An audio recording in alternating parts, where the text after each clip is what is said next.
Hi, everybody. Sorry, I know I'm late. I apologize. Real life takes over, doesn't it? So, my apologies. I'm sorry. Okay, so I'm going to be talking about obviously Thomas Matthew Crooks, the guy that everybody, well, maybe not everybody's talking about, but a large majority of people are talking about either this would be potential assassin or domestic terrorist or just your classic death by cop situation. And the reality is we don't really know. They haven't really released an awful lot of like helpful information. There is supposed to be a hearing in the morning where having to do basically the director of Secret Service, which her name is Cheadle, Cheatly. She is supposed to be testifying tomorrow morning with the House Committee on Oversight and Accountability.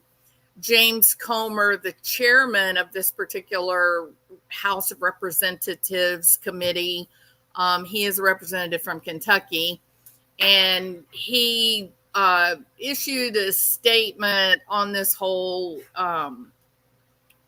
nightmare of the shooting in Butler, Pennsylvania. He says, Americans demand answers from Director Kimberly Cheadle of the Secret Service's historic security failures that led to the attempted assassination of President Trump, as well as the murder of an innocent victim and critical harm to at least 2 other members in the crowd, including some minor injuries. We look forward to Director Cheadle's testimony on Monday, July the 22nd, to deliver the transparency and accountability that Americans deserve. And so that will happen tomorrow morning. It starts at 10 a.m. Eastern, and it says the hearing will be open to the public. It will be live streamed online at https://oversight.house.gov/. Media must be congressionally credentialed, and they must RSVP by Friday, July the 19th, if you're going to join the media link. But it'll be on C-SPAN or cable or whatever however you watch congressional hearings, that's where you can see it. Okay. And let's see. Hi, Moonlight View. Great to see you. Cheadle and Crooks. It sounds like some kind of creepy music, group or something. Hey, Bling, how are you doing? I hope I sent you a message the other day. I hope you're doing well. Hey, Tennessee, Donna Burns, how are you guys doing? Hey, Kathy R. Bebop, great to see you. So, what are we going to talk about tonight? Well, just like most people, I've just been trying to find anything on this whole entire attempted assassination, domestic terrorist activity, or just potential suicide by cop scenario. And it's just, making me crazy, right? And so the question becomes, okay, well, this is not a school shooter, right? It's not a school shooter, but it still had this this dimension of mass casualty event, right? It still has with it 20-year-old kid. Is this the same type of school shooter type mentality? He had just graduated with an associate degree, a 2-year community college degree. He's a very bright kid. He's a very, very, very intelligent kid. And he's working basically serving up food to geriatric people in a nursing home. so again, there, it goes along with this idea of potential disillusionment, unmet needs, not only social needs, affiliation needs, friendship needs, but also just being deprived of using his cognitive gifts, something that would be, commiserate with his natural abilities. And, he didn't get that. He didn't go to a 4-year college. He didn't get a degree, which it does seem like he would have been absolutely capable of earning. And instead he finds himself, working in what amounts to a hospital kitchen. So I wonder if there's not some disillusionment and whatnot there. Now, there was one thing about this particular, well, first of all, let me talk about his family of origin, because family of origin becomes a really important factor in motivation and why people do the things they do. And so ever since it did the shooting, people have been bringing up situations, comments, questions about, well, his parents were mental health experts, or one of his parents was a mental health expert, or one parent was a licensed psychologist making $300,000 a year while the other one stayed at home. Make a long story short, we know that the two parents, both Mary Elizabeth Crooks and her husband, Matthew Brian Crooks, each of them have a license as professional counselors. Now, I have seen some reporting that is calling them social workers. I don't know where they're getting that information from, other than just not knowing how to read the registry, the licensing registry. For specific for Pennsylvania, they have their licensing board is called State Board of Social Workers, Marriage and Family Therapists, and Professional Counselors. Their psychologists are not included in with social workers, marriage, family therapists, professional counselors. Only a few states will let somebody call themselves a psychologist if they have a master's degree. So that may be the case in Pennsylvania, but the license type for both of these people is LPC. They are licensed professional counselors. They are not social workers. And you say, oh, well, are you being a snob, looking down your nose at social work? Absolutely not. Absolutely not. Mental health professionals all work together hand in hand within their own specific area of expertise to solve these problems that people have in their lives. And sometimes, social work becomes a critical, important part of that. And so I thought this was really interesting. I found it to be fascinating, perplexing. It leaves another empty blank to be filled in.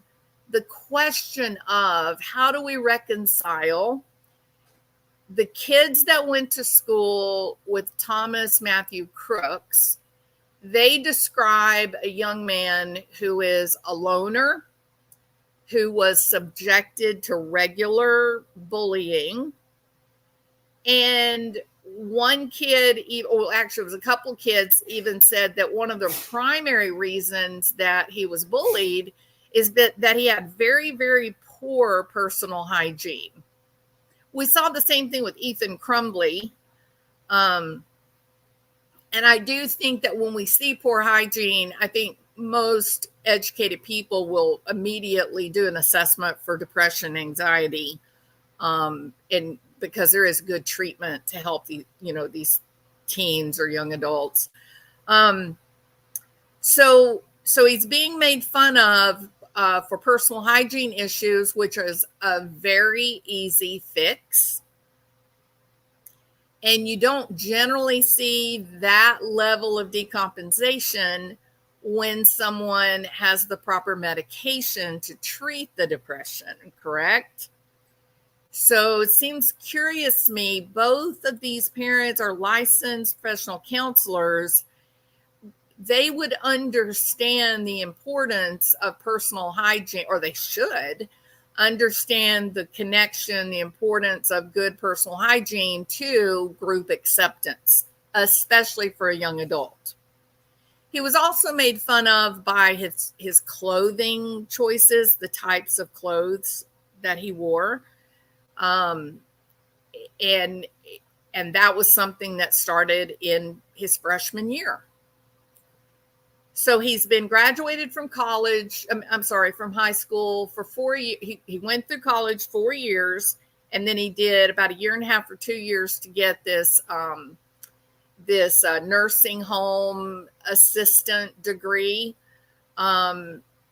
So it's such a confusing thing for me to see neither of these parents intervened for this kid. And you say, okay, well, maybe they got their education, their knowledge, maybe it came later. Well, that doesn't even hold true either. Both licensed for the dad as well as the mother.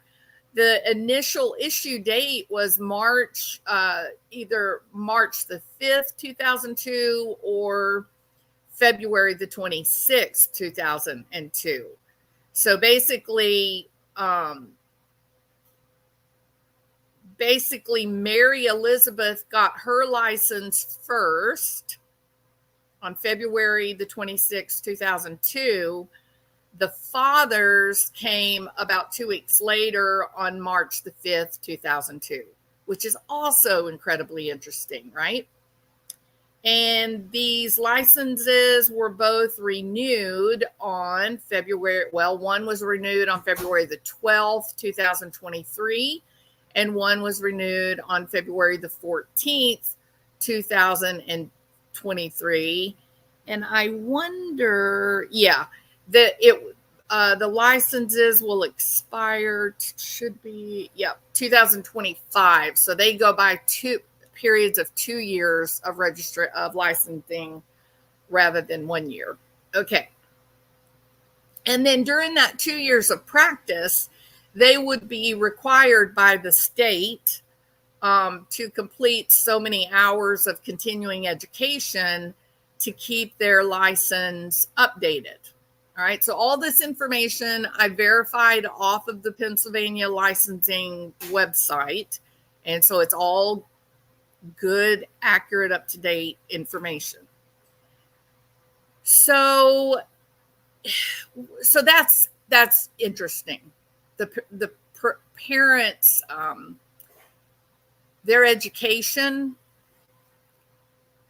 the length of time they've been practicing, 21, 22, 23 years, they would have encountered information about depression, breakdown in personal hygiene, effective treatments for depression.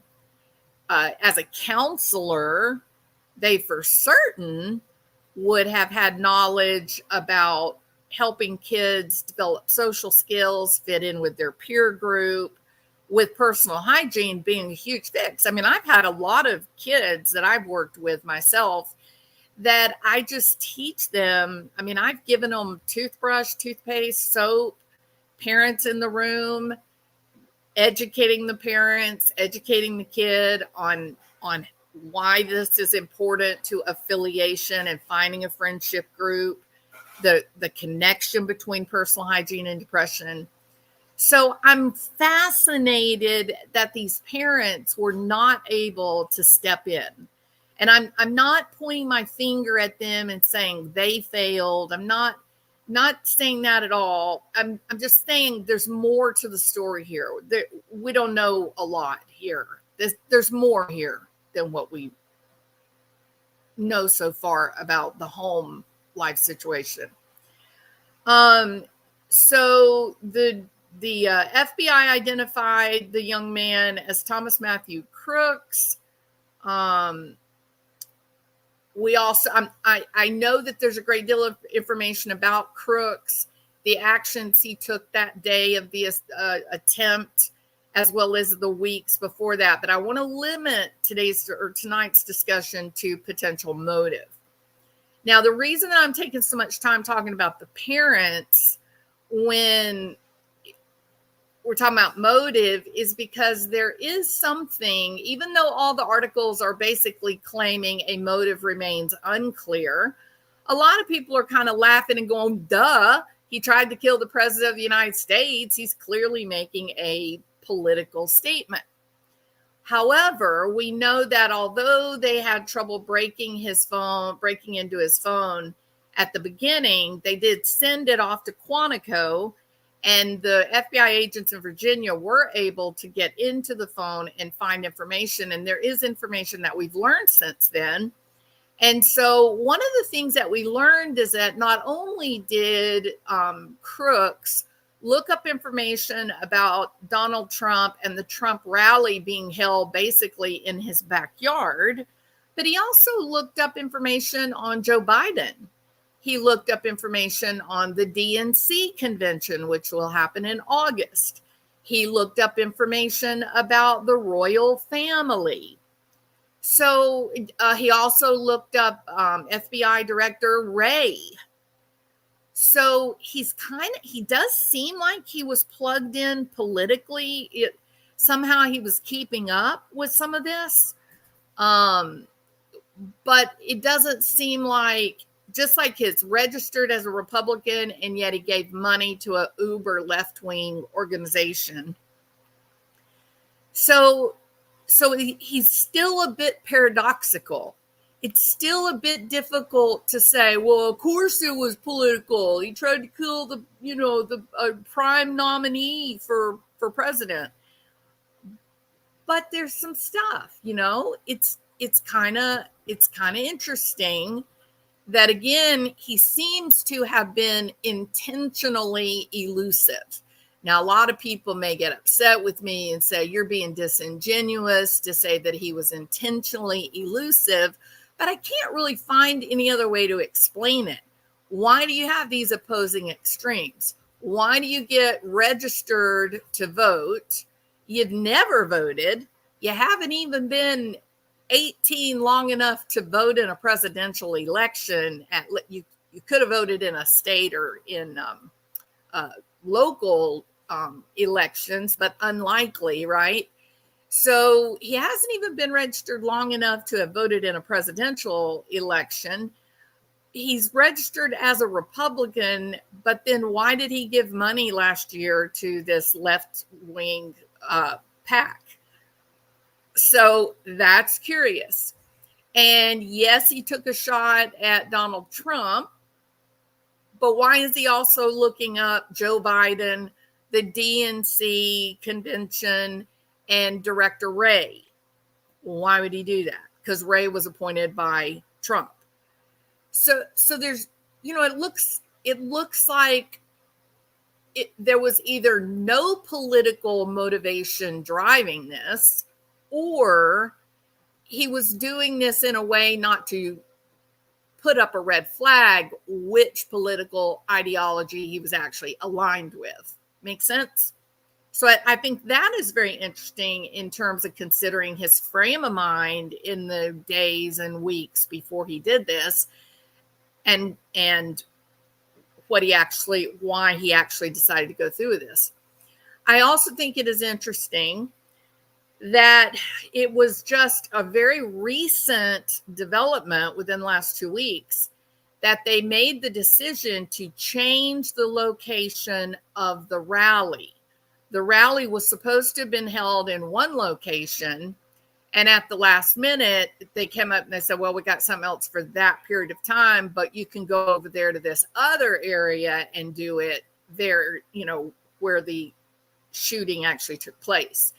And that is very curious because it was the perfect setup for this kid to crawl up on the roof undetected because it had a slight slope.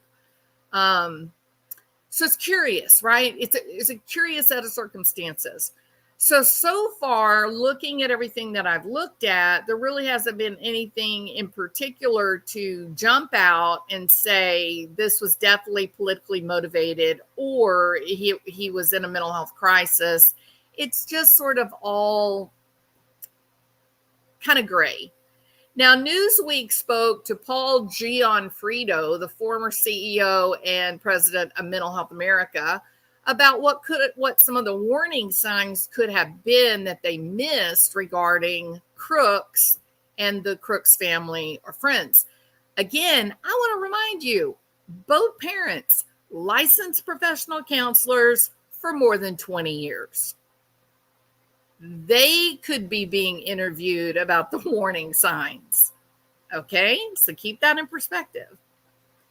Gianfrido authored a 2014 book about health and education systems that failed his son with schizophrenia and said that there is still a shocking lack of effective tools when it comes to identifying predictors of violence. I got to tell you this.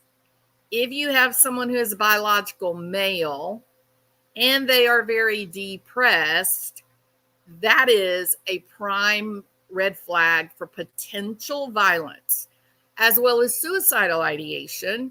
There's a fine line between wanting to hurt yourself and wanting to hurt someone else. That we know. So, a lot of people will say, okay, well, who's the person most likely to grab a gun and then get up on a rooftop and take shots at a presidential rally? Very few people. Depressed, angry, or not. Very few people. It's different. It's to be a school shooter and walk through the hallways of a school, or to crawl up on a rooftop knowing that the entire media world is about to be transfixed by something that you do. It's a very special person. Now, one of the hallmarks that we see with these people that do these, I hate to use the word successful school shooting. Let me say it this way. High casualty school shooting, or very public, like ostentatious target, like a potential candidate for president or Senate or whatever. High IQ. Very often we see a high IQ where the kid is underperforming. He is not living up to his potential. He is not getting his affiliation needs met. He generally will have zero friends at all, or maybe one or two friends that are not very successful socially either. Very often they have parents who are checked out, uninvolved, things going on underneath their nose that they have no idea about. And that takes me back to the Columbine shooters, where these kids were storing mass amount of guns, bomb making equipment in the parents' house. Parents have no clue, not a clue. Listen, it's your house. It's your bedroom that kid is sleeping in. Go in their room, look through their drawers. I know you can yell about, oh, but what about privacy and trust? Your kids' brains, frontal lobes, are not fully developed until they're 25, 26, 27 years old. You're there to love and protect them until they are fully grown. Guidance. These kids, especially the smart ones, they need your attention. They need your action. They need your love. They need your guidance. They even need you to teach them how to manage their disillusionment, and their anger. You're not violating them if they know, hey, I'm coming in your room. I want to know what you're doing in here because you matter. You're valuable to me. That is not a violation of personal space. All right. There are kinds of conditions that will come out of being bullied, very often out of homes where there has been violence in the home itself, will cause behaviors that then make that child a target at school. So a lot of kids that we see at school that are ostracized and bullied, when we go into their homes, we find out the parents too are essentially being abusive, aka bullying. Those types of homes, those types of affiliation problems can very often translate into high casualty school shootings or ostentatious targets. We know that Thomas Crooks was described as having been bullied by many classmates, many. There have been a few, handful, couple, 2 or 3, that have come out and said, well, I was his friend. I talked to him. I sat next to him. But for the most part, not only have there been reports of him being bullied, but some of the kids have actually brought out videos to prove that actually show, like one of them in the classroom, he's sitting in his desk and the other kids around him are taunting him and pulling at his pants. And, you know, you can tell he doesn't know how to respond. He doesn't know what to do. He looks like a frightened puppy. Another video, he's basically teaching another kid about programming, computer programming. So he did say on a, I think it was a Discord, was it a Discord server, or maybe either a Discord server or maybe it was his gaming channel.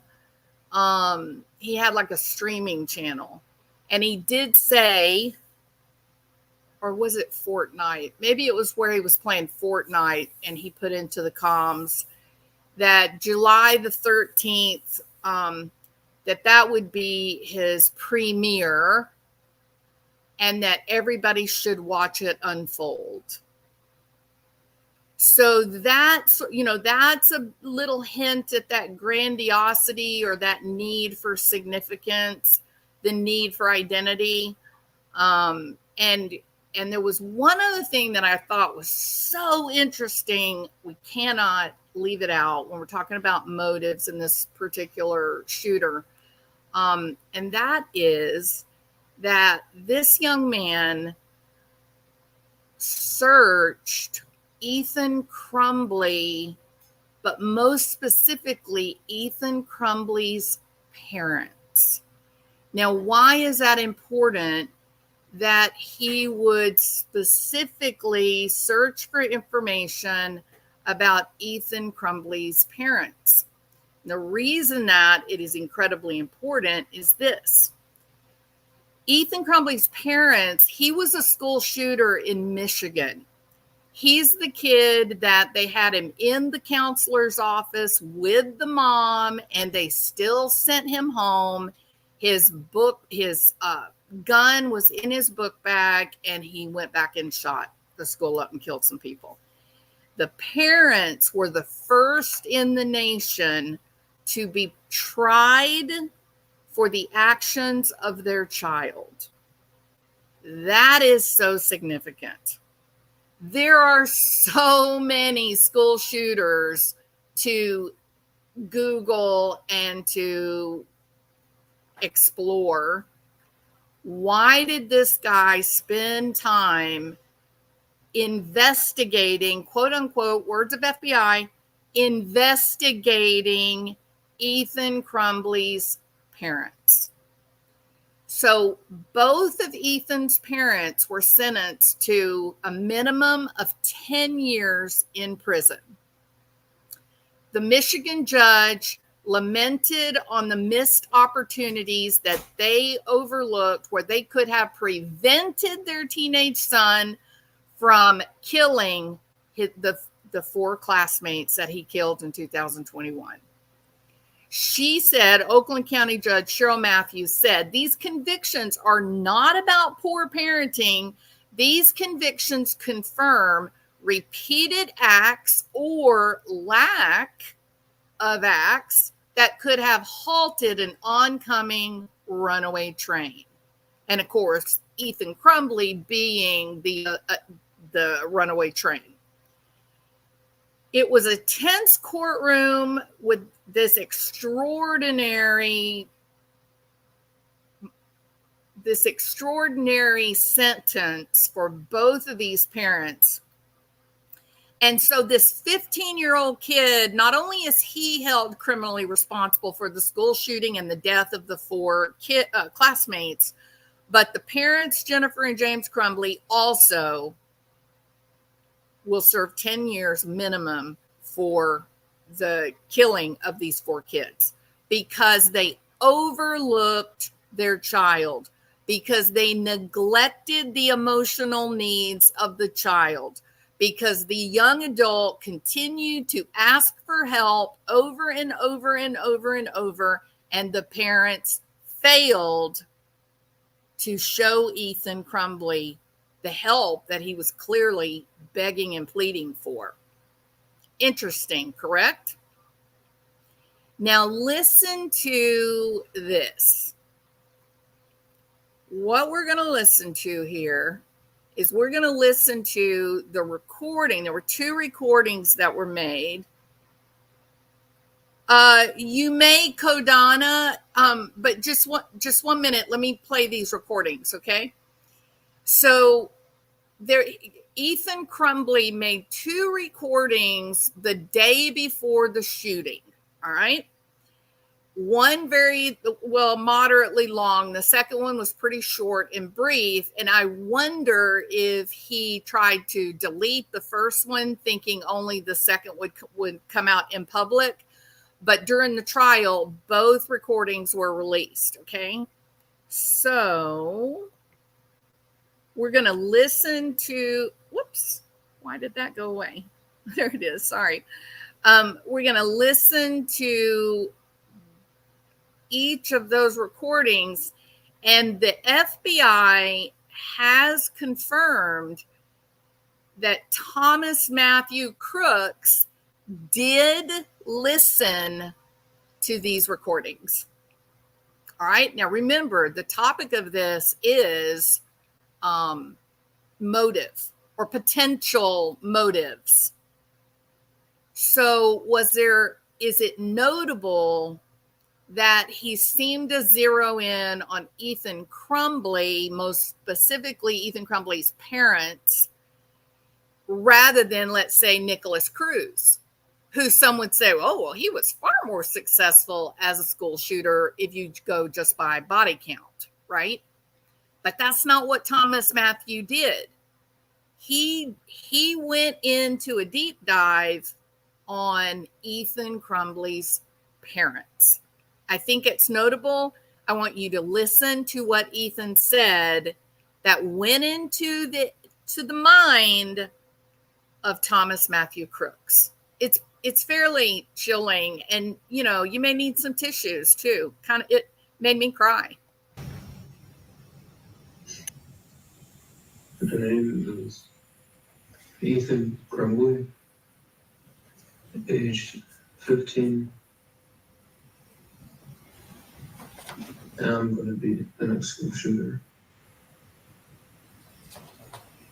Interestingly enough, Nicholas Cruz made a recording the day before the shooting. He also had poor personal hygiene, lots of parallels to these 2 young men. And he started his video exactly the same way. I'm Nicholas Cruz. I'm going to be the next school shooter.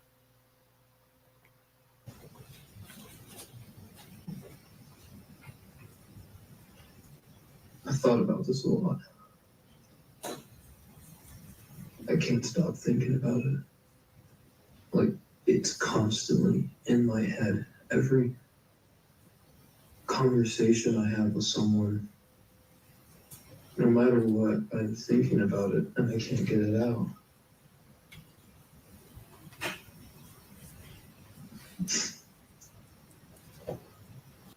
So he's having intrusive thoughts.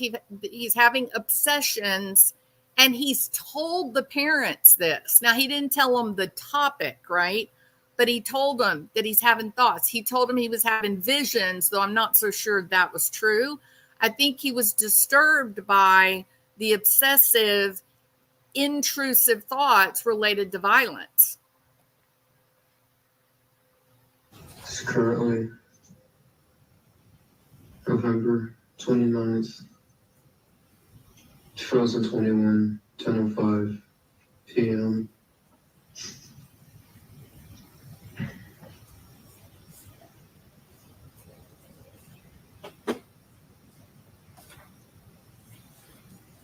The school I'm shooting up is Oxford High School. I'm in 10th grade there. I've always been fascinated by guns when I was a kid. I always wanted to join the forces and SWAT when I was in 3rd grade. Navy SEALs when I was in 4th. Marines, 5th or 7th. Army, Rangers. And I've never thought of a career. I've never had motivation.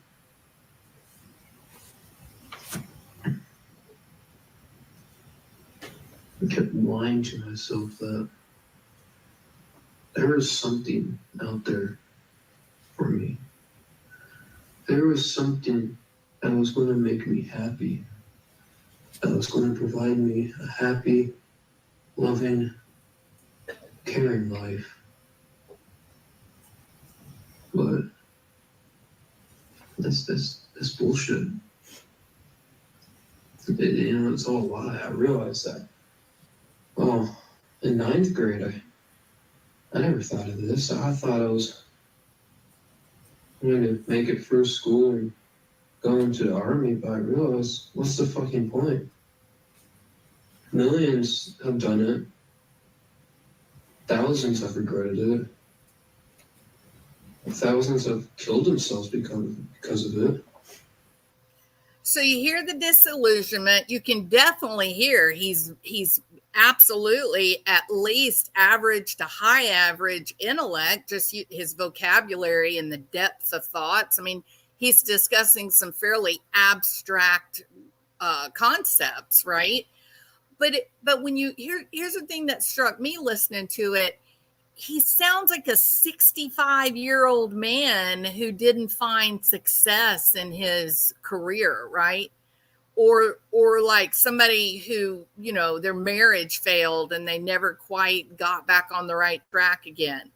The level of disillusionment and loss and regret seems way out of proportion to this young man's age.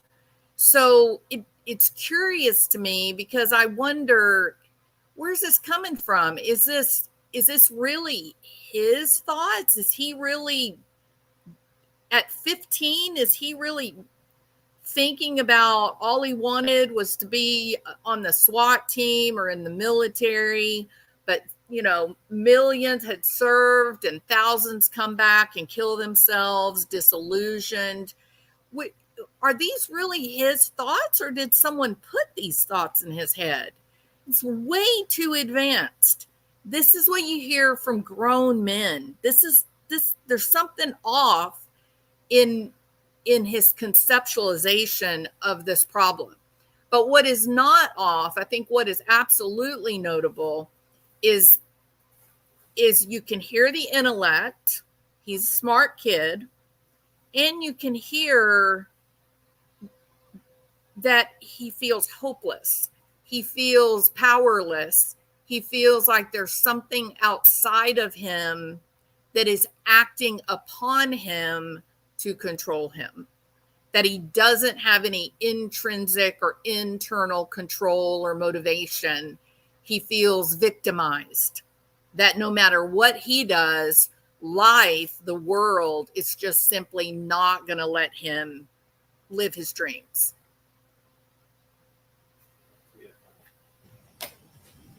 Many come back and not happy, not satisfied. And I'm thinking, it's the only thing I want to go into, but how will it make me happy? How will I love doing that?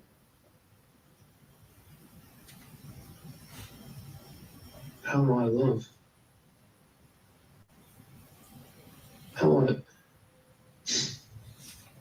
I realized that that's not going to work out. So I was thinking, what am I going to do? And I realized all the bullshit that was right in front of me, and I never realized it. I was always the kid who said, work hard in school and you'll get a career in life. But the career is bullshit.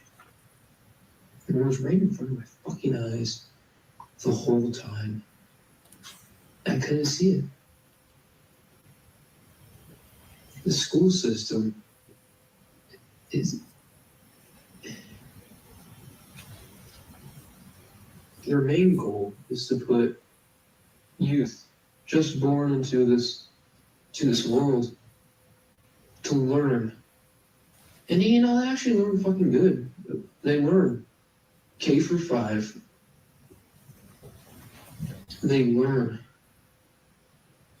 useful stuff.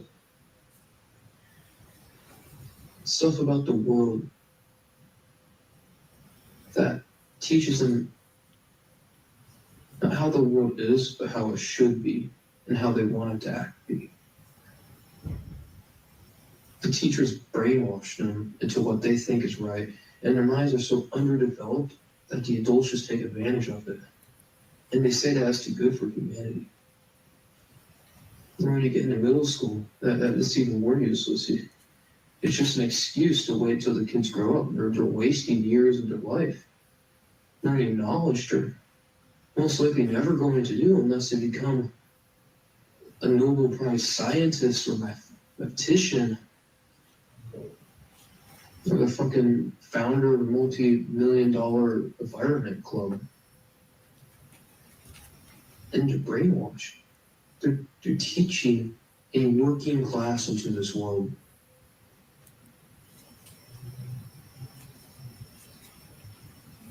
There's no teaching of working class centuries ago. They're either born into it or they weren't. You were born into a working class, you were forced to work. You weren't born, you helped develop the world. You created technology, you created advances in civilization.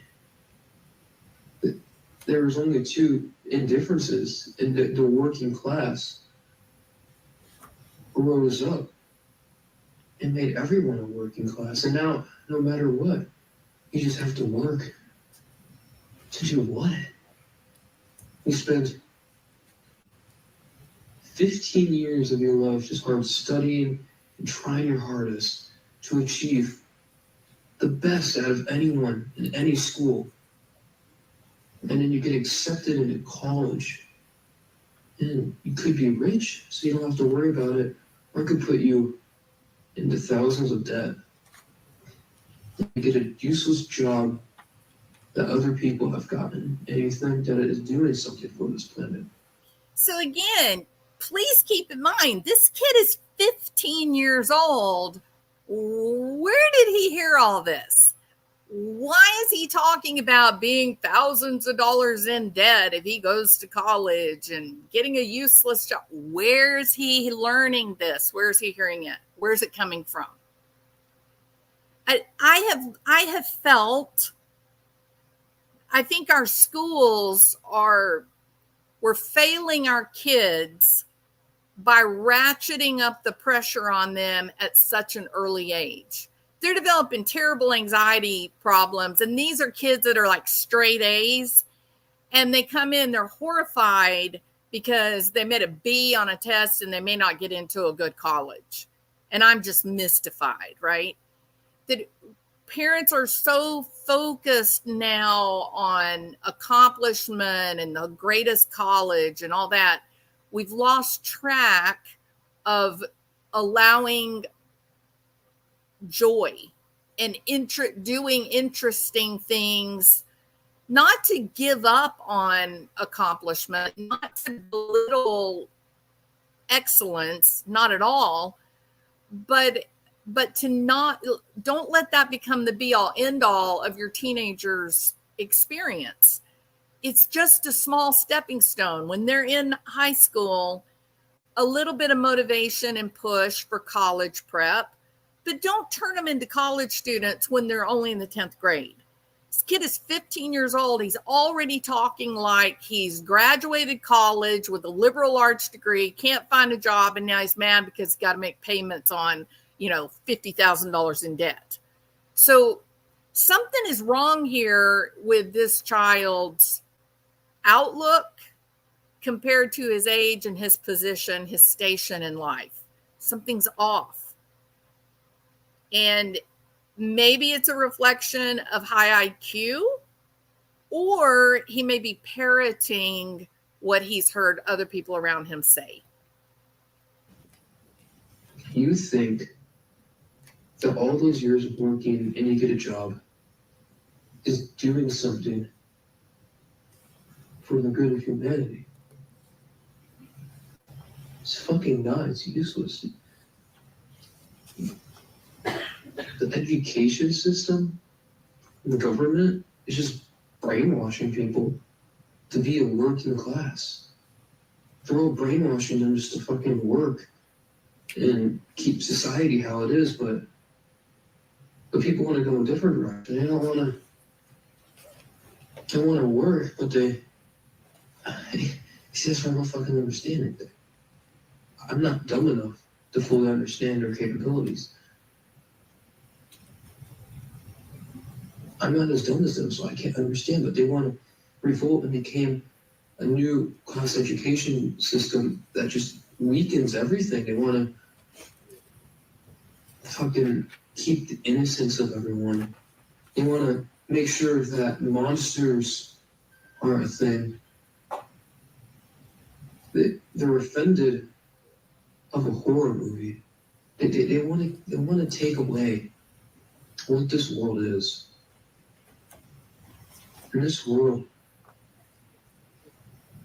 it's not heaven. There is no heaven. There is no God. There is no Satan. There is no hell. But the world is hell in its own way. People don't think of it. You think as hell is the bottom, earth is the middle, and heaven is the top. But in reality, the earth is just hell. It's always been that, and people want to just forget it. They want to just take away what already is. And it's stupid. I'm taking action. People go and protest, fucking take away guns, or make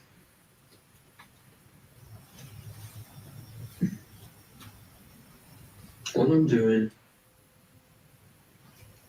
I believe I am one of the first people to do this. I'm not only shooting up the school because I'm mentally depressed or mentally ill and have anxiety that struggles me every day, but I'm doing it to teach a word and all the simplicities. I don't fucking know how to say that.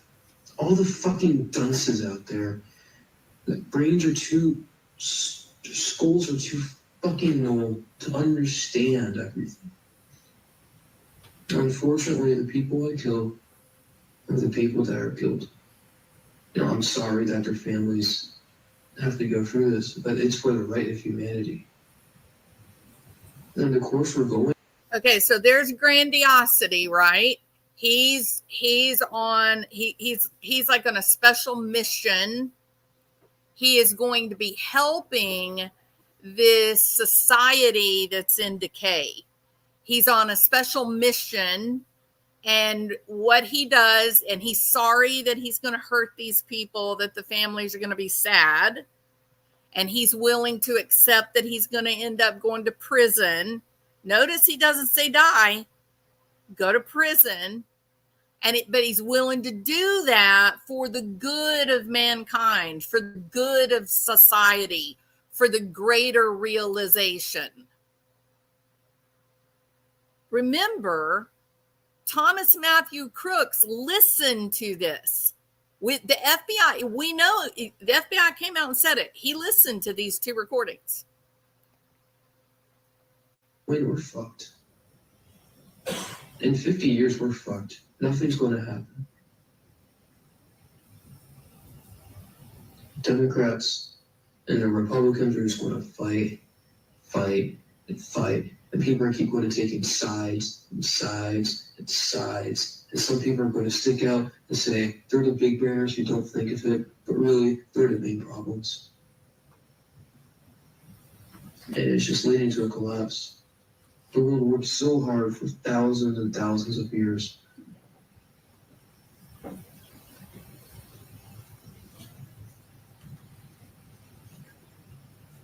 And the war happened. The peace was a thing. People understood everything. People understood the logistics of human civilization. The time from 1920 to 1980 was the golden ages of humanity. In some countries, it may not have been that way. But for the big ones, it was the golden age. Everyone understood the world, but knew how to keep it in order. They knew the differences because war and peace. They knew that they could cooperate and live together. They knew how to keep it in order from the 1920s to the 1980s. That the companies knew how to keep things in order. Where is he getting this nonsense? This is not information that came from a teacher. I don't believe that, not at all. So what was he being exposed to? I'm telling you, every one of these shooters, they're all the same kid. Why? Why are they all the same kid? There's plenty of depressed kids that don't have these massive, extraordinary crimes, that don't carry with them this special mission to right society. But the ones that seem to be able to pull it off, they're all like the same kid. Why?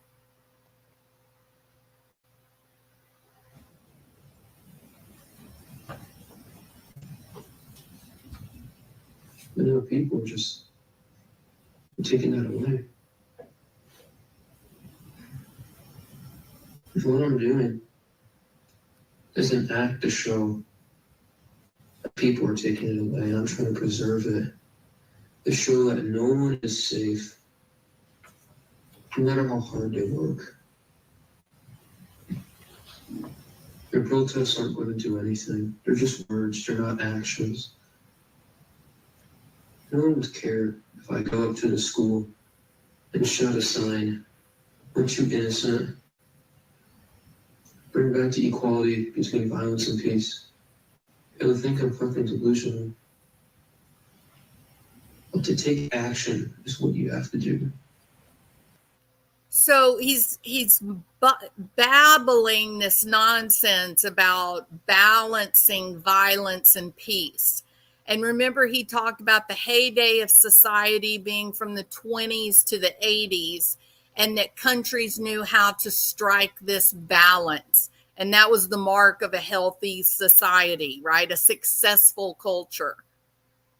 Now he's talking about this balance of violence and peace.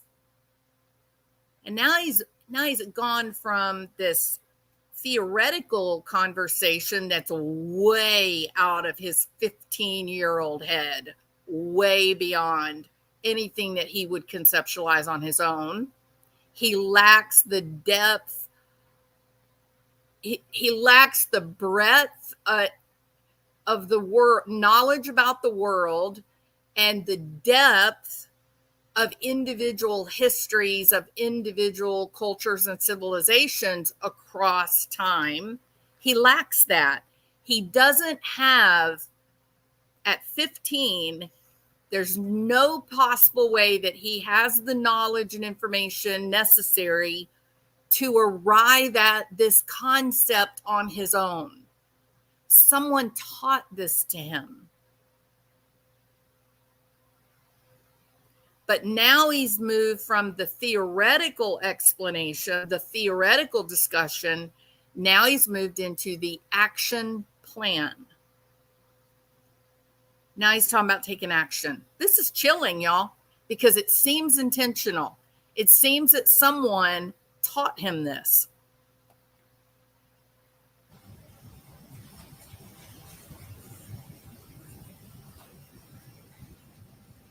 Action is the only thing out of humanity that has made us this far, has brought us this far in a civilization. And society is collapsed. Civilization is no more. People don't see it, but we're on the brink of downfall. People don't see it. People don't see it, but we're in the brink of downfall. Coming from a 15-year-old kid with very few friends and a problem keeping himself clean.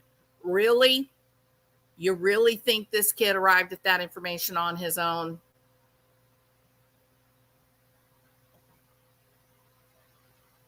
Not just a break, but the beginning of the end, basically. Everyone is born, works hard, and thinks that everything's going to be the same for hundreds of years. The technology will advance and that's it. But that's not how it happens.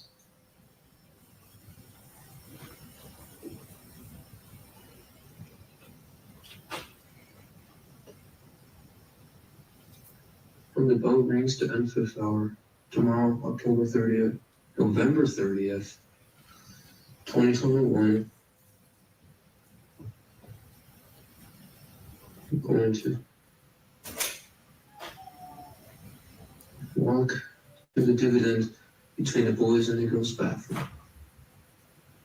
I will have my black jacket on, and I will walk behind someone, and I will shoot a bullet in their skull.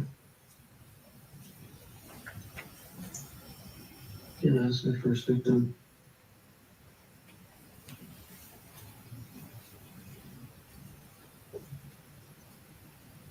I'm going to open fire on everyone in that hallway. The hallways are too jam-packed.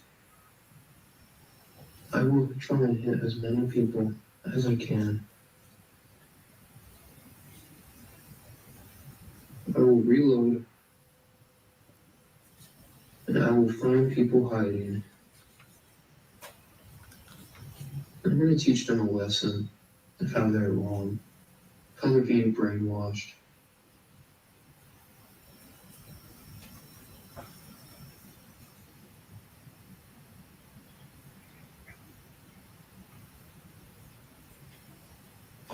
I understand that I'm going to prison for this. Michigan doesn't have a death penalty. I don't want to die. He says it. He says it right out. I don't want to die. It never occurred to this kid that he was going to die.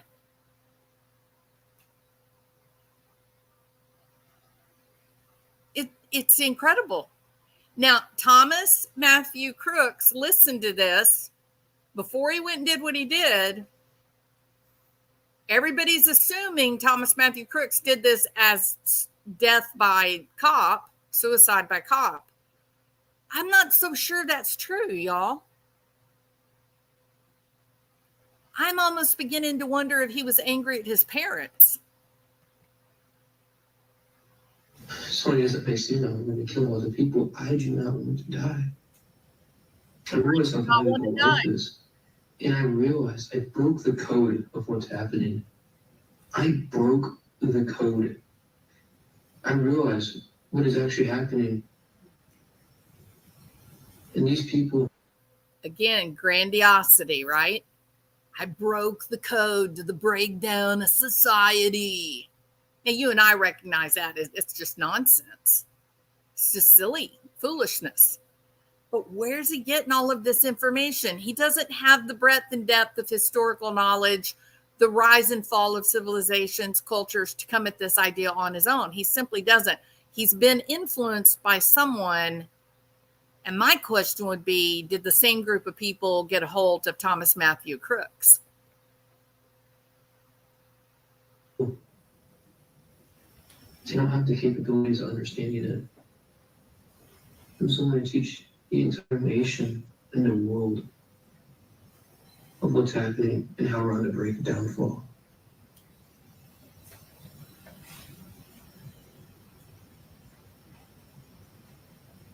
I'm going to be using 6R SP2022. I bring it at Acme Firearms Oxford, Michigan on Friday.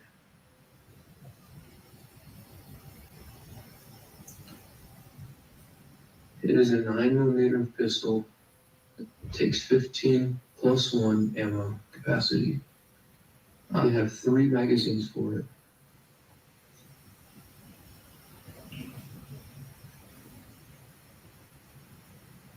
I've worn my mask for too long. I can't take it anymore. I've broke. I've fought it for years and for years, lying to myself over and over again.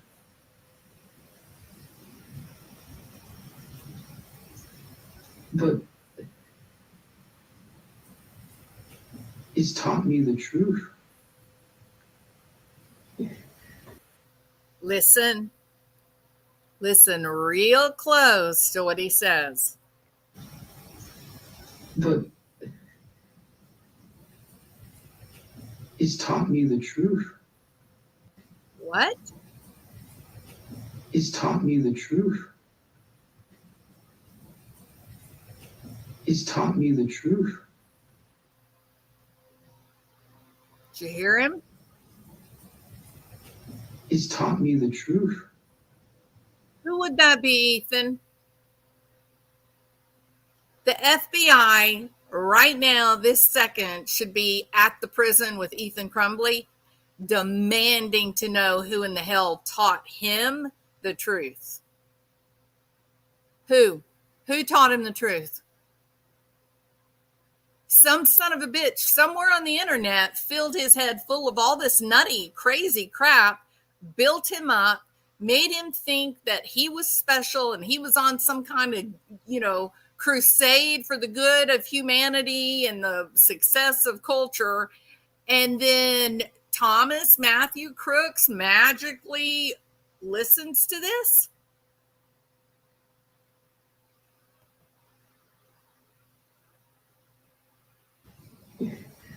There's no voices in my head. The voices are me. I am the voices. I am arguing with myself back and forth. I have 3 constant voices, and then there's me physically. And I'm doing whatever those 3 voices tell me to do. And one of them is always coming up on top. And that's the one that's taking over. That's what people call the demons. There are no demons. I am the demon. You are the demon. There is a demon in everyone that is the voice. The demon will take over. Nicholas Cruz in Florida also talked about someone talking to him in his head. And he said he thought that it must be a demon. And yet, none of the other classic symptoms of schizophrenia are there. Now, I would say this, prodromal schizophrenia, very often you do see a breakdown in personal hygiene. However, why is it that this kid, not him, but Thomas Matthew Crooks, living in the house with 2 licensed professional counselors, both of them have been licensed for more than 20 years. You're going to tell me they don't recognize the signs of prodromal schizophrenia? Wasn't Thomas Matthew Crooks too old for prodromal schizophrenia? At his age, he would have been firmly in full-blown schizophrenia, having hallucinations. So who is this that they're hearing in their head?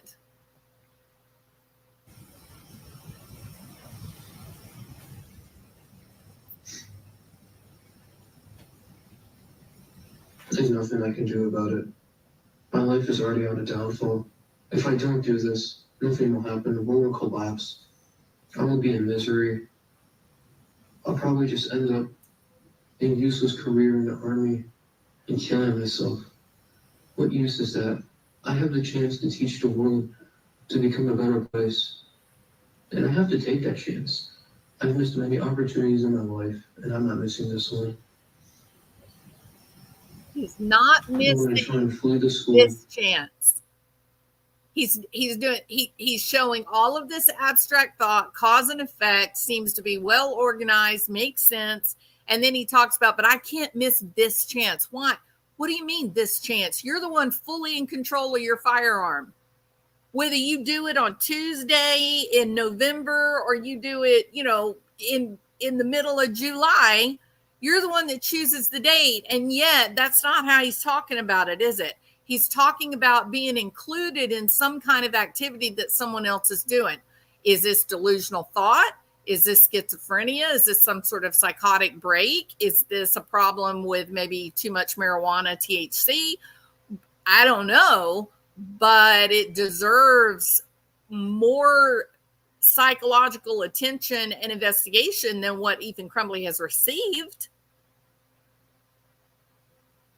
You should have forensic psychologists down there testing this guy until he can't read another word. This is the craziest thing to listen to. For as long as I can, until I get caught.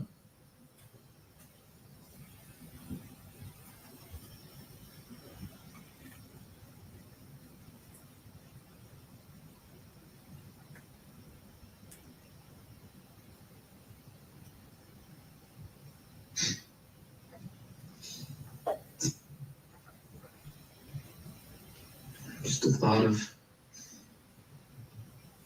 I don't know, there's so many people who think they're going to live a life, go to college, have a great career, get a family, grow old, die happily. But they don't know that in less than a day, I'm going to die, and their lives are going to be changed forever. I understand my consequences. I understand that people put me in prison for this. I've already said goodbye to everything. I went through all the phases. Okay, he's talking about the phase of grief.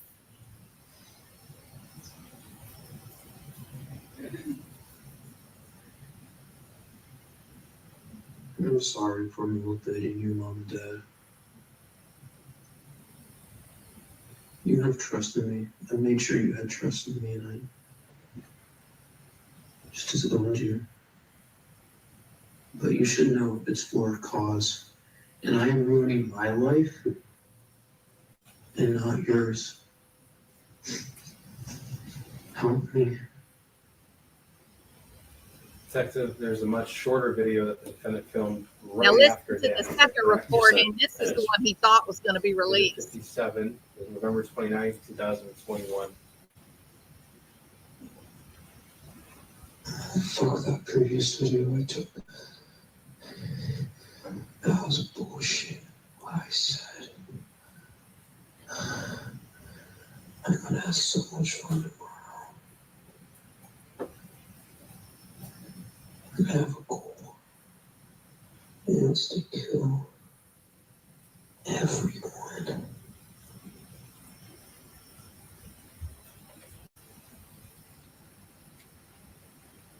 I have no additional questions for this witness.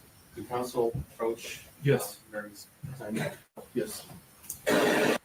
All right, so Thomas Matthew Crooks listened to this recording of Ethan Crumbley discussing his motivation, why he's doing this, and what he expects to get out of this extraordinary, catastrophic behavior that he's going to engage in. And then I want to share with you the FBI school shooter reference guide. Yes, there is such a thing. You might have asked, I wonder if there is such a thing, and it is. So let me make sure y'all can see that. You can, okay. So here is the FBI school shooter quick reference guide for the FBI Behavioral Analysis Unit. And I want to go down to All right, so it's concerning behaviors and potential warning signs in the red, contextually inappropriate, or a dramatic change in appearance. We do have a dramatic change in appearance for Thomas Matthew Crooks. He went from looking like the sweet, cute, little nerdy boy next door to being really scary and poor personal hygiene. And, you know, he just didn't look healthy. Very, very, very, very thin. I would wonder if there might be some anorexia or some kind of eating disorder.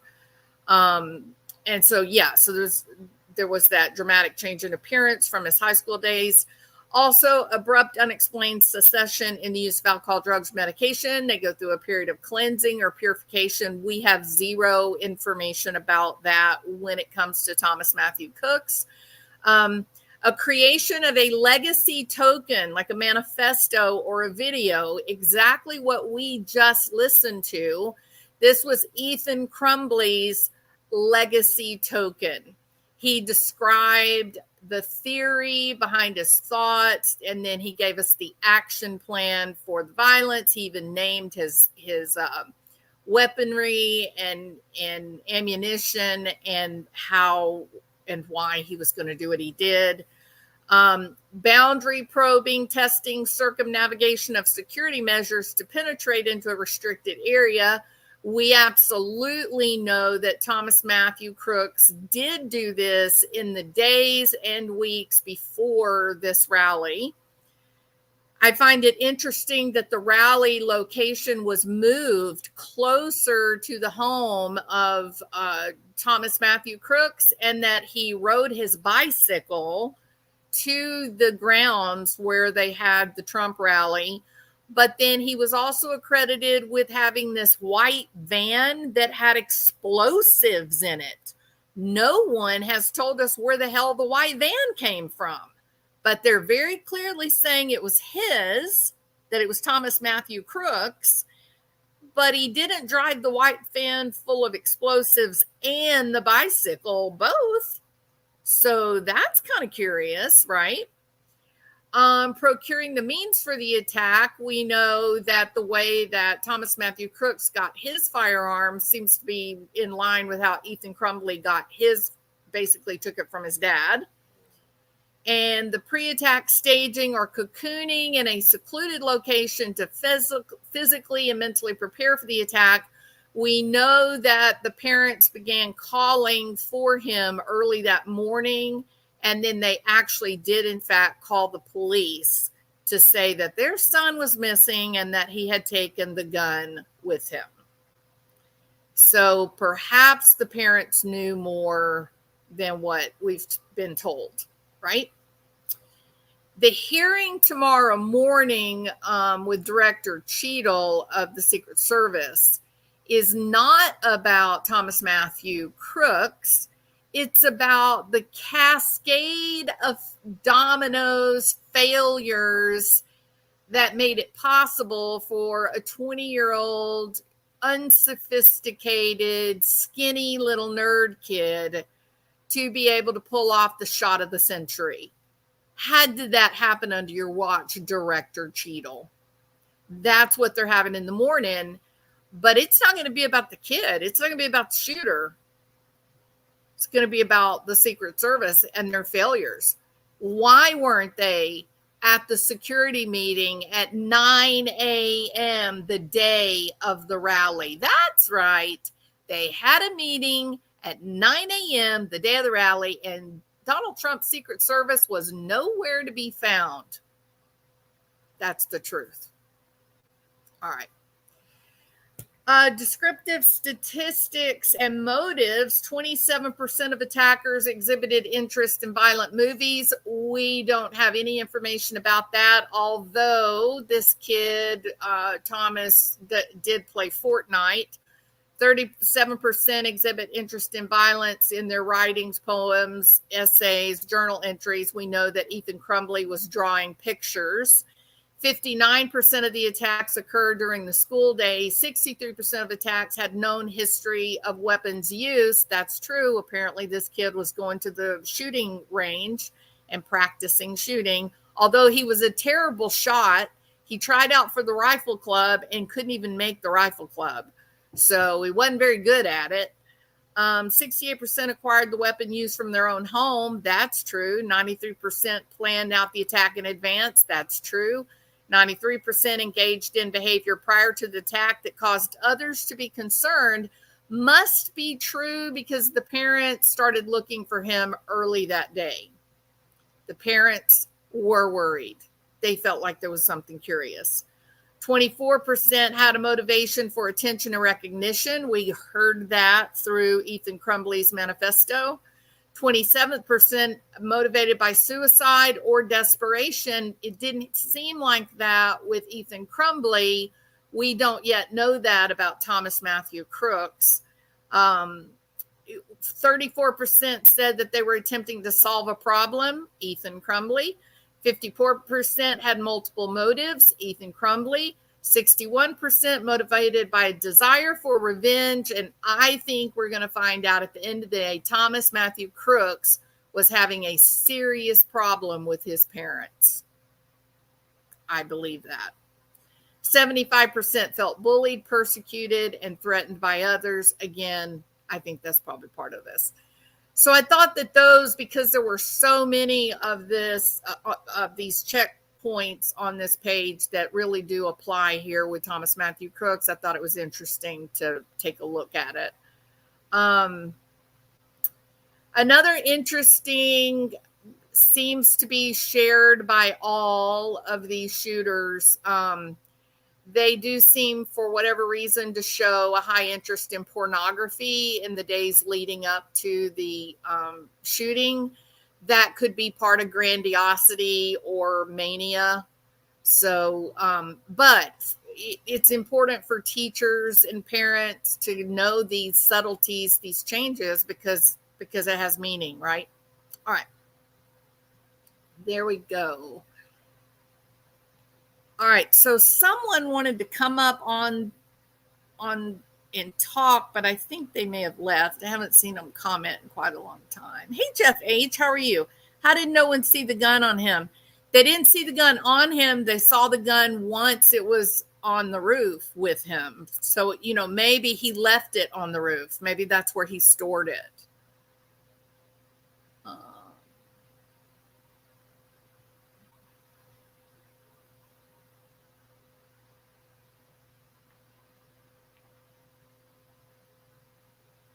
Oh, Jeff H. has some insight related to music. You only get one shot. Do not miss your chance to blow. This opportunity comes once in a lifetime. That's Eminem, Lose Yourself. You better. Thank you, Jeff, for that.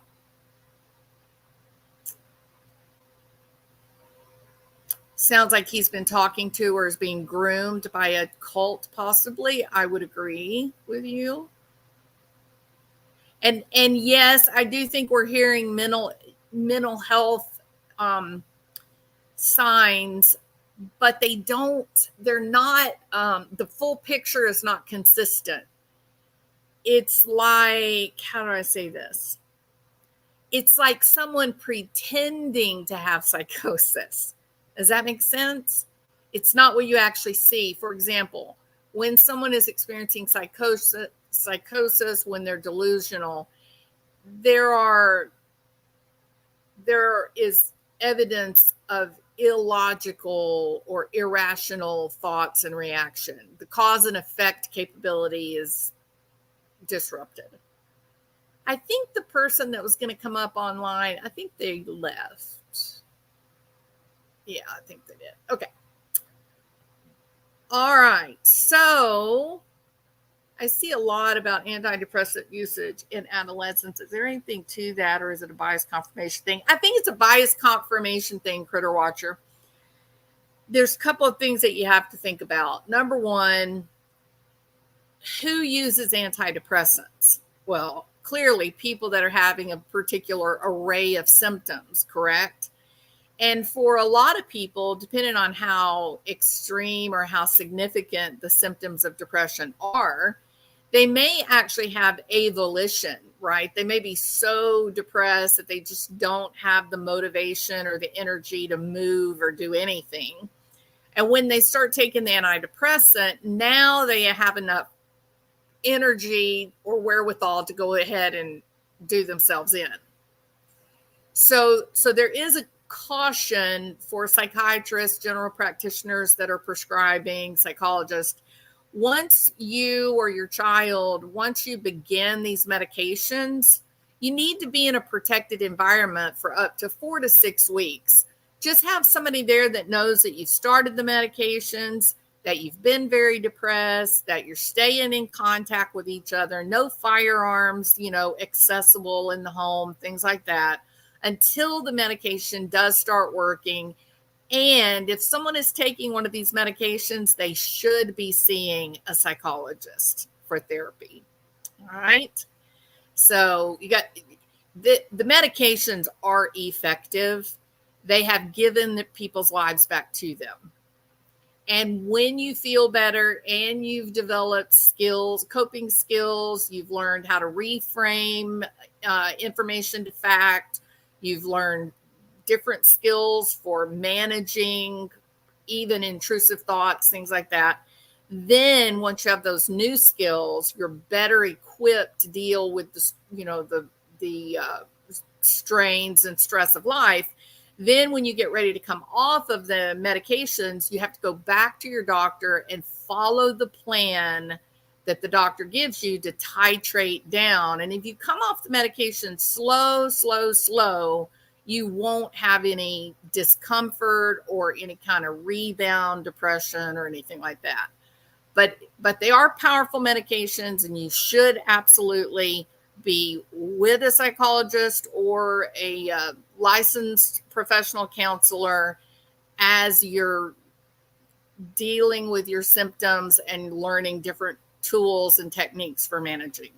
Okay, it's a must. I believe a lot of college students are on antidepressants, and probably some high school students too. The pressure in college is great, and many are away from home. Absolutely. And I just feel like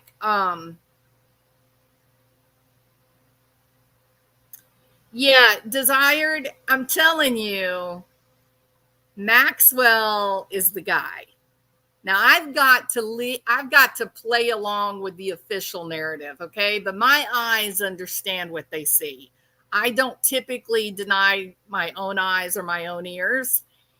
There's another story here that is developing. There are FBI agents who have come out and said that they do believe there was a second shooter, which now brings into question this issue related to young Mr. Maxwell, who comes from a wealthy family, who has an uncle who is an elected representative, who has a long history of trouble with political rallies. So really, really interesting backstory. But that's not really what I'm talking about now tonight. I'm really trying to focus just on Thomas Matthew Crooks, what we know about him that is actually verified, and how does that align with the FBI's behavioral analysis unit for these people. I know this, and please don't get me wrong, I know this is not a school shooting. I'm perfectly aware of that. The school shooting / ostentatious target, it's still the same motivation. It's the same type of impossible dream, if you will. Doesn't Jules explain subjects in an E? In an E? I don't know what an E is. Yeah, just speak. Absolutely, Nancy. Just someone with you that knows what you're going through. You need to have a therapist. I mean, I prefer psychologists, clearly, to call to get started in therapy. In therapy, it is not just sitting around talking about what you're thinking or feeling. It's actually learning new skills. Someone should be teaching you new skills, new ways to interact with life, new ways to consider old trauma, things like that.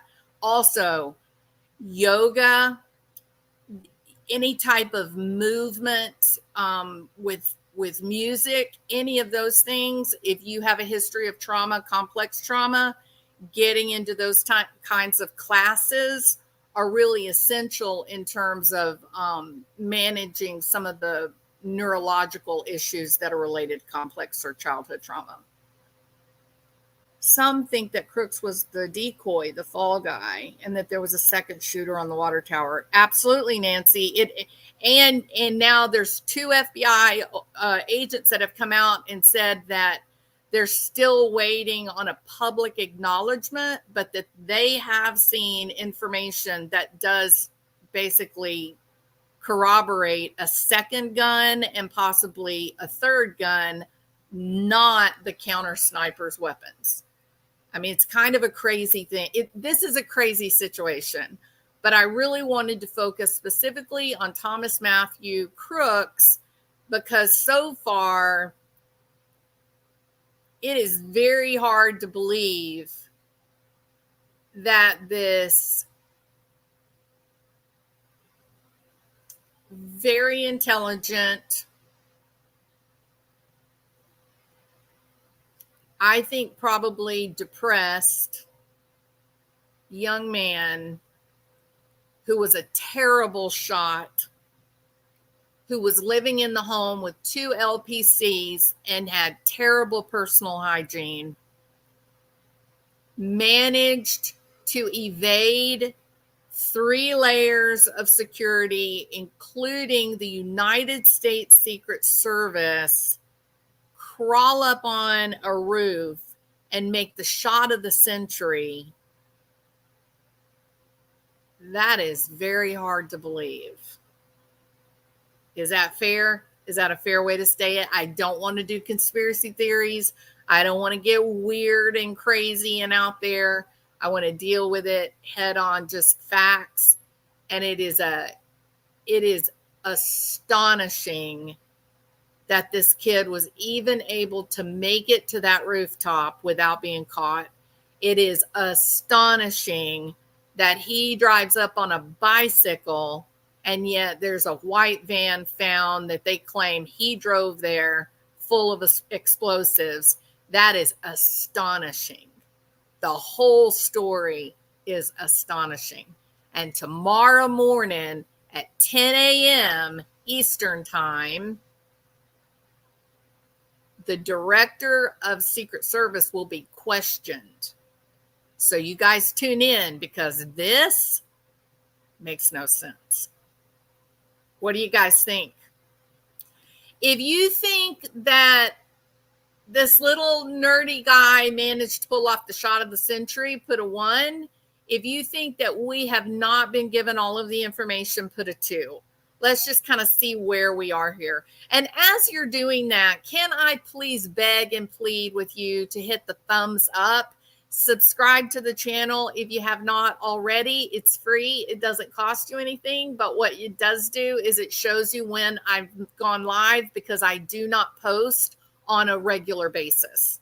So, okay. Lots of people say we just don't know all the story. Most guys are saying we don't know all the story. That really surprises me. Wow. Hey, Coffee, Wine, and Water. Welcome. Bebop, my friend. Desire, Deborah Siegler. Good to see you. Critter Watcher, Donna Burns, Pam Frenchman, Kat K, Moonlight View, Nancy Drew, my friend. I hope all of you guys are doing great. Tune in.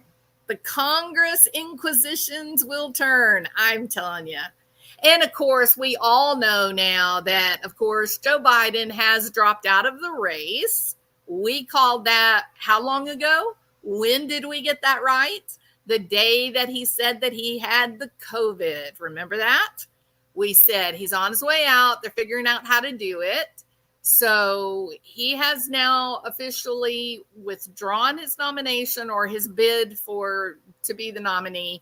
And he has officially endorsed Kamala. For sure, Deborah Sigler, gotta watch it, right? It's going to be fascinating. This is going to be true, real life reality television tomorrow morning. Like, it's going to be crazy. I saw a helicopter video that showed an open window on the second floor of the building behind the shooter. Oh my gosh, that is really eerie. But again, Bebop, they put assets in the building, but they did not put assets on top of the building because there was a sloped roof. Well, guess what else has a sloped roof, guys? The White House. And there are plenty of snipers sitting on top of the White House. So tomorrow morning it's going to be it is going to be very interesting. Very, very interesting. First time here, definitely subscribe, dig in the vibe. Thank you so much, Coffee, Wine, and Water. I appreciate you subscribing, and thank you so much for commenting. We get so many people that just lurk and they don't ever talk or anything. I wish everybody would talk and interact and put their thoughts out there. It's awesome. It's what makes a YouTube, right? Hey, Nana Flower Power, I'll be watching for sure. Me too. It's going to be crazy. Off the hook crazy.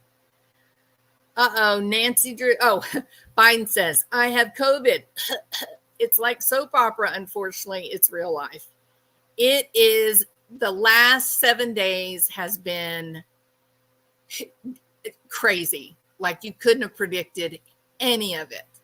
Certainly would never have predicted COVID, right? Because COVID is a virus, the coronavirus, and viruses thrive in cold weather and die off in hot weather. And yet somehow President Biden ran across someone with the COVID, and now he has it. So am I going live? I'm not going to be able to be live during the hearing, Vicki. I'll be watching it, but I won't be able to do it live. Timing of Biden withdrawing is an attempt to distract from asking questions about the assassination attempt. Possibly Critter Watcher. That makes very good sense to me. Yep. He was going to withdraw, but I do think they're using the timing to do double duty. To sort of distract? Is that what you mean? Do you think Biden was scared to be shot at also? No, you know what I think? I think Biden is old and he wants to be put out to pasture. And why shouldn't he be? Right? I mean, even racehorses get to spend their days on the soft, rolling, bucolic hills of Kentucky, right? He's done his time. He's worked. He's put his time in. It's time for him, you know? So I don't know that he was ever going to run, or maybe he didn't want to give up. I don't know, but I think that we have enough.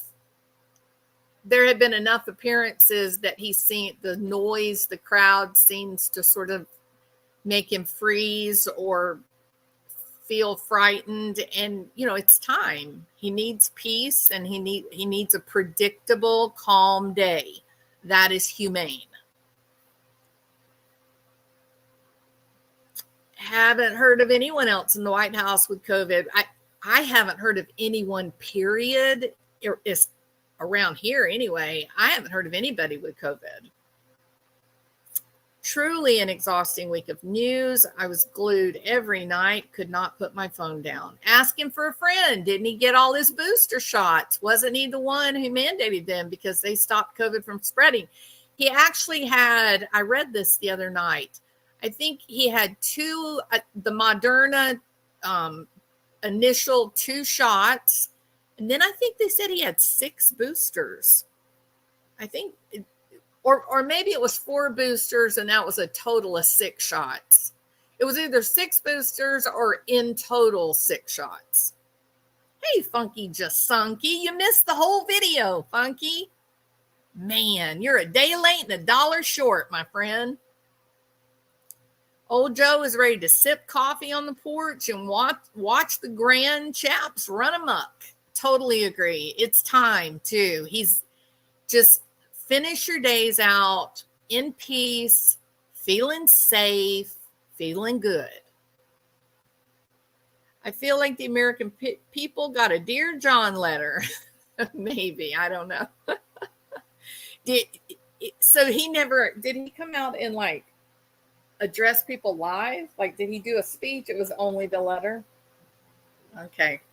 So, he'll do the speech tomorrow after Director Cheadle testifies. Interesting. All right. Okay, Bebop, I can live with that. That's the sad thing that Joe Biden gave us a Dear John letter, except it was a Dear Joe letter. Okay, I should not make jokes about this incredibly serious topic. I got to be careful. I got to keep my personality reined in, you guys. I'm an ENFP, and I just can't help myself sometimes. All right. Maybe he was waiting on a golden parachute retirement. Apparently, he did get it. Apparently, if the mainstream media is to be believed, they said that there were some powerful donors who told him that if he wanted his presidential library, that he had to withdraw now. That if he waited and went through with this run for re-election, that there would be no money provided for the presidential library. So that actually came from MSNBC. And there have been people that have made the analogy of, Julius Caesar and Brutus, right? That he got stabbed in the back, he got stabbed in the front, he got stabbed every which way around. And, but I think it's tragic, and I think it's awful that your own party does that to you. But I also think that, he's tired. He needs some peace. He's an old guy. He needs some peace. His wife is not that old. And I'm sure she is motivated for wanting to stay, in that position of power. There's lots of fun perks to being, Mrs. President of the United States.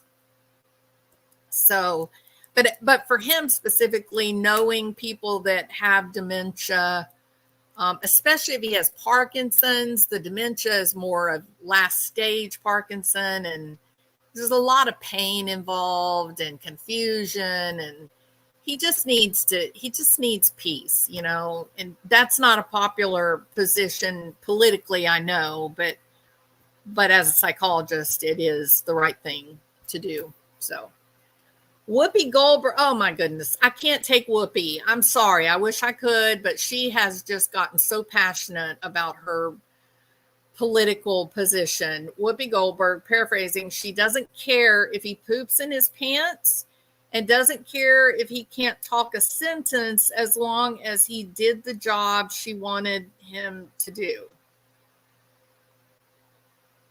That's not the man is entitled to his dignity. He's been a longtime servant to the United States of America. He's entitled to live out his days in peace, period. Why did the party let him stay in the race this long? Well, I don't know. I don't know. One thing that they did say is that Joe Biden was taken to the apartment, the family living quarters, by 4:00 in the afternoon, I think they said, and that nobody was allowed into the family quarters except for one Secret Service agent. So maybe they were successful in hiding the decline, because people that work in healthcare, we all know what sundowning is. We also know mornings are particularly, many people are detached or confused early in the morning. And, he doesn't get into work till 10 or 11 o'clock, and he takes a nap in the afternoon. And then by 4:00, he's whisked off to the family work, quarters. So maybe they were successful in keeping it hidden for a long time, But apparently now it's become more difficult, apparently. So I don't fool with old Joe, but I agree. He should leave with his dignity. Absolutely. 100%. This has gotten to be tragic. You can't stake an entire political party on one guy. That's just, if your entire political party rests with one candidate, you've not been a very successful party, because you should have been planning for the future, right? So anyway, he's done his time. It's time to retire. Can't get the fishnet stocking she wore one day out of my head. So tacky. I don't know. We can't see Jill's wardrobe collection. We have not seen much of him in the past couple of years. We haven't. I mean, we've seen him like on the beach a couple of times. It's really a very sad, tragic tale. It really is. Pretty sad. All right. Okay, peeps, we have been at this for nearly 2 hours, if you can believe it. Yeah, Zelensky got called President Putin. I think that is the moment that everybody said, he's finished. We're done. Yeah, that was pretty sad. Yeah. All right. You guys are amazing and awesome. Thank you. Please, please, please, please, I'm going to shamelessly beg for you to hit the thumbs up or the thumbs down. And please make sure that you're subscribed. I appreciate it.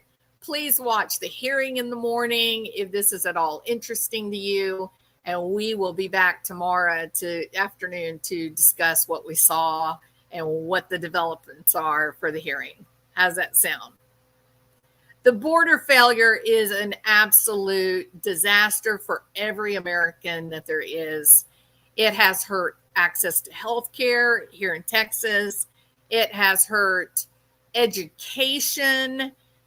It is a very, very, very sad and difficult problem that now has to be somehow repaired. Even once they get the border closed again, who knows how they do it? I don't know. That is way above my pay grade. So, all right. But Kamala is definitely now the nominee, and she has been fully endorsed by the President of the United States. And nothing changes but the changes, right? Funky Jasunky, go to the beginning and watch the video, because I want to know your opinion after this, okay?